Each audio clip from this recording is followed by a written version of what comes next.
میں اگر سات سمندر نچوڑ دوں راحت آپ کے نام کی ایک میم لکھ نہیں سکتا۔ حسن ایسا ہے کچھ بے مثال آپ کا، حسن ایسا ہے کچھ بے مثال آپ کا، ثانی ملنا ہوا ہے محال آپ کا۔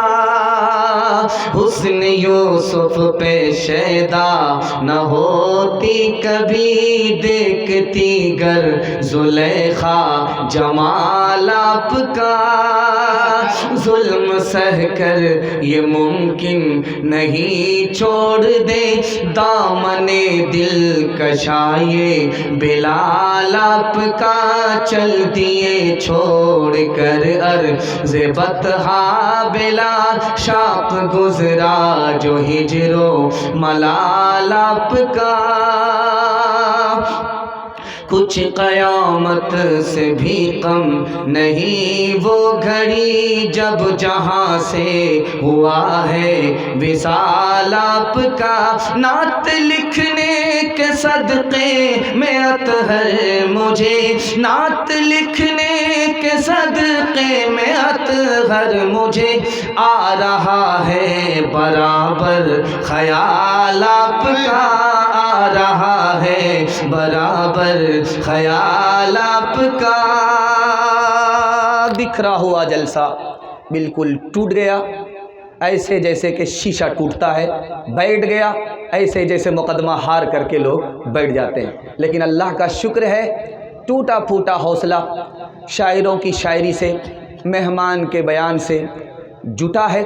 اللہ اس کو سلامت رکھے، ہمارے سنانے کو آپ کے سننے کو بہت قبول فرمائے۔ آپ لوگ یہاں سے لے کر کے وہاں تک سننے کے لیے تیار ہیں؟ دونوں ہاتھ اٹھائیے انشاءاللہ۔ دوسرے کے لیے گڑھا کھودیں گے خود اس میں گر جائیں گے، ہاتھ اٹھائیے انشاءاللہ۔ دو چار سوال سے میرا پیغام شروع ہو رہا ہے، آپ کو بالکل بائی پاس لے جا رہا ہوں، 5 پیغام پر میرا جلسہ مکمل ہو جائے گا۔ 2 پیغام جوانوں کے حوالے سے آئے گا، 2 پیغام جو پنڈال کے اندر مستورات ہیں، خواتین ہیں، ان کے لیے آئے گا، اور 1 پیغام دنیا اور آخرت کے حوالے سے آئے گا۔ آپ کا جلسہ مکمل ہو جائے گا، بالکل آپ کو بائی پاس لے جا رہا ہوں، پیشانی آپ کی میرے سامنے ہے۔ 3 سوال سے میرا پیغام شروع ہو رہا ہے۔ پہلا سوال ہے ہمارے نبی اتنے بڑے نبی کیسے ہوئے؟ 4 وجہ سے۔ وہ 4 وجہ کیا ہیں؟ یہ میرا پہلا سوال ہے۔ دوسرا سوال ہے جبریل فرشتہ آسمان سے زمین میں جلدی میں اترا 4 موقع سے، وہ 4 موقع کیا تھے؟ یہ میرا دوسرا سوال ہے۔ تیسرا سوال ہے جبریل کو اصلی شکل میں ہمارے نبی نے 4 مرتبہ دیکھا، ہمارے نبی کا سینہ 4 مرتبہ چاک ہوا، کیسے کہاں کہاں چاک ہوا، جبریل کو کہاں کہاں دیکھا، یہ تیسرا سوال ہے۔ اور آخری سوال ہے ہمارے نبی پر آسمان سے اللہ کا پیغام کتنی بار اترا، یہ آخری سوال ہے۔ مکمل سننے کے لیے تیار ہیں؟ ایک بار جوش کے ساتھ ہاتھ اٹھا دیجئے انشاءاللہ۔ پہلا سوال تھا کہ ہمارے نبی اتنے بڑے کیسے ہوئے؟ 4 وجہ سے۔ ہمارے نبی سارے جہان کے لیے نبی بنائے گئے، ہر زمانے کے لیے نبی بنائے گئے، اس لیے اتنے بڑے نبی ہوئے۔ ہمارے نبی کی سیرت محفوظ ہے، دوسروں کی سیرت محفوظ نہیں ہے، اس لیے اتنے بڑے نبی ہوئے۔ ہمارے نبی جو دین لے کر کے آئے وہ سب کے لیے تھا، اس لیے ہمارے نبی اتنے بڑے ہوئے۔ اور آخری بات، ہمارے نبی پر جو ہزاروں سال سے نبی کے آنے کا سلسلہ چل رہا تھا وہ ختم ہو گیا، اس لیے ہمارے نبی سب سے بڑے نبی ہوئے۔ 4 مرتبہ جبریل کو زمین پر اترنا پڑا جلدی میں۔ جس وقت ابراہیم علیہ السلام کو آگ میں ڈالا جا رہا تھا تو ڈالے جانے سے پہلے جبریل زمین پر اتر گئے۔ جس وقت گلے پر چھری چلنے والی تھی، چھری چلنے سے پہلے اسماعیل کے گلے پر چھری چلنے سے پہلے جبریل زمین پر اتر گئے۔ جس وقت یوسف علیہ السلام کو کنویں میں ڈالا جا رہا تھا تو پانی چھونے سے پہلے جبریل کنویں میں اتر گئے۔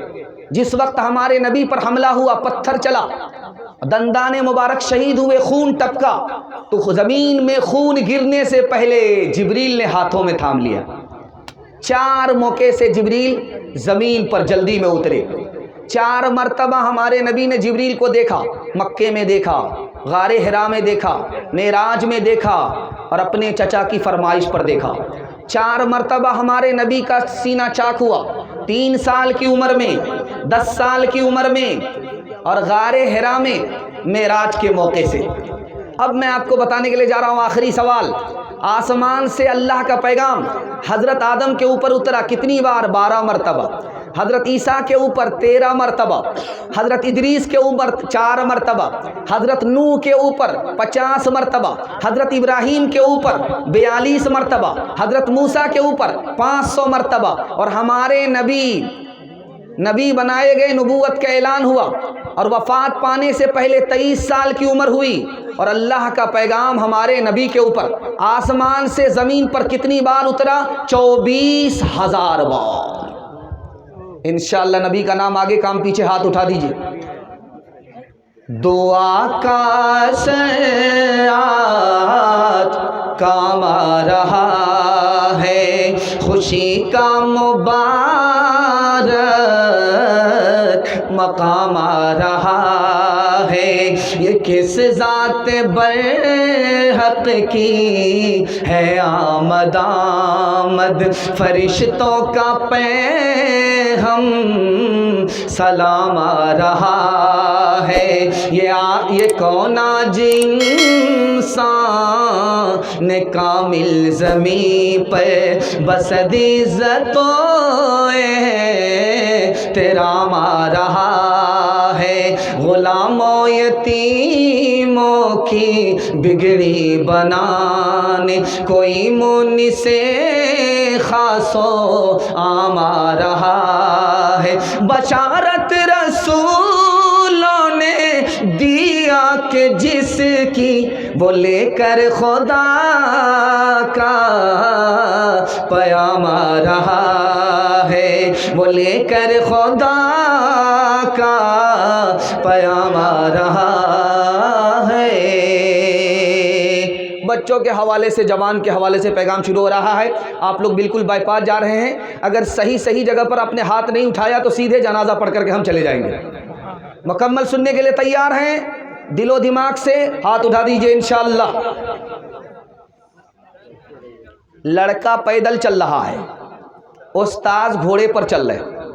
باپ نے پوچھا کہ میرا بیٹا پیدل چل رہا ہے، آپ سواری پر چل رہے ہیں، تو استاذ نے کہا اس لیے ان کو پیدل چلا رہا ہوں تاکہ پیدل چلنے والے پر اس کو رحم آ جائے۔ استاذ ماں باپ سے بھی بڑھ کر کے ہوتے ہیں، کیوں؟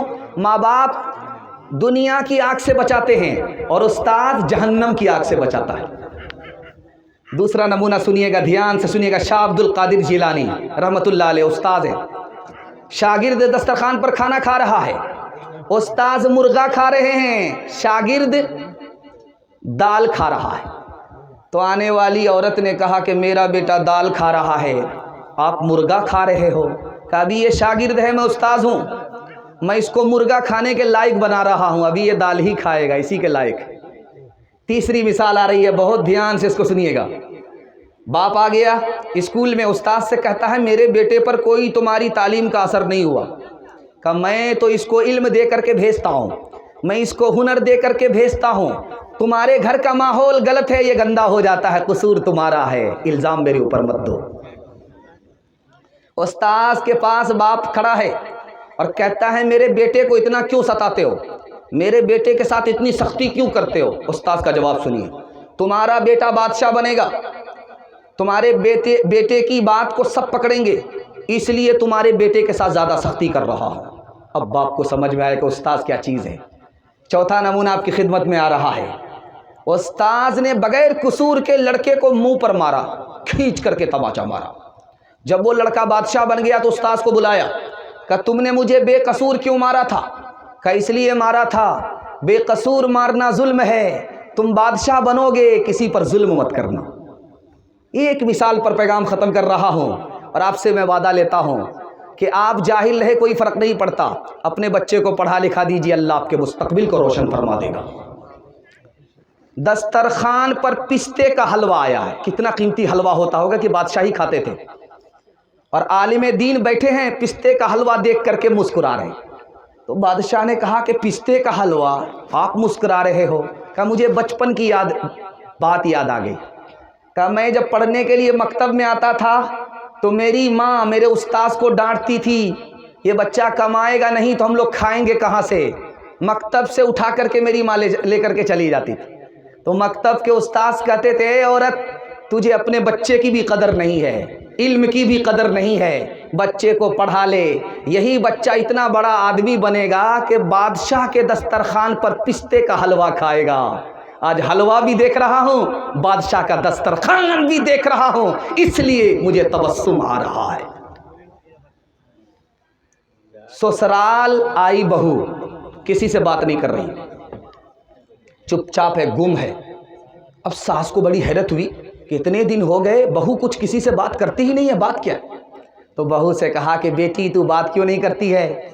سارے محلے والے بول رہے ہیں کہ پتہ نہیں گونگی لڑکی سے شادی کرا دیا ہے بیٹے کی، اور یہ لڑکی بولتی ہی نہیں ہے، میکے سے سسرال آئی ہے کسی سے بات ہی نہیں کرتی ہے۔ تو بہو نے کہا کہ اماں کل سے بات کروں گی۔ اب ساس نے سوچا کہ پتہ نہیں اتنے دنوں کے بعد کیا بات کرے گی، تو بہو نے ساس سے کہا کہ میں آپ سے پرائیویٹ میں بات کرنا چاہتی ہوں، کان لائیے، کان میں کہنا چاہتی ہوں۔ تو ساس نے کان سٹا دیا، کیا کہے گی؟ تو بہو نے کہا کہ اگر تمہارا بیٹا مر جائے تو دوسری جگہ میری شادی کراؤ گی کہ نہیں کراؤ؟ ساس نے کہا انا للہ جلے تو جلال تو اس بلا کو ٹال تو، بہتر تھا کہ تو خاموش ہی رہتی، بولنے کی ضرورت نہیں ہے۔ انشاءاللہ اپنے پیٹ پر پتھر باندھیں گے، سر پہ کفن باندھیں گے، اوقات کو دو پہ لگائیں گے، پہلی فرصت میں اپنے بچے کو پڑھائیں گے۔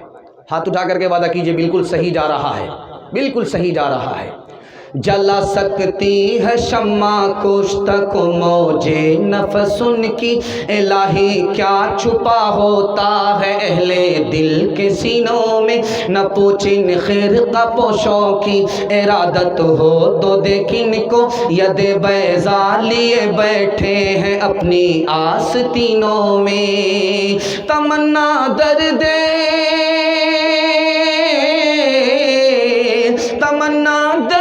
دل کی ہے تو خدمت کر فقیروں کی، نہیں ملتا یہ گوہر بادشاہوں کے خزینوں میں، نہیں ملتا یہ گوہر بادشاہوں کے خزینوں میں۔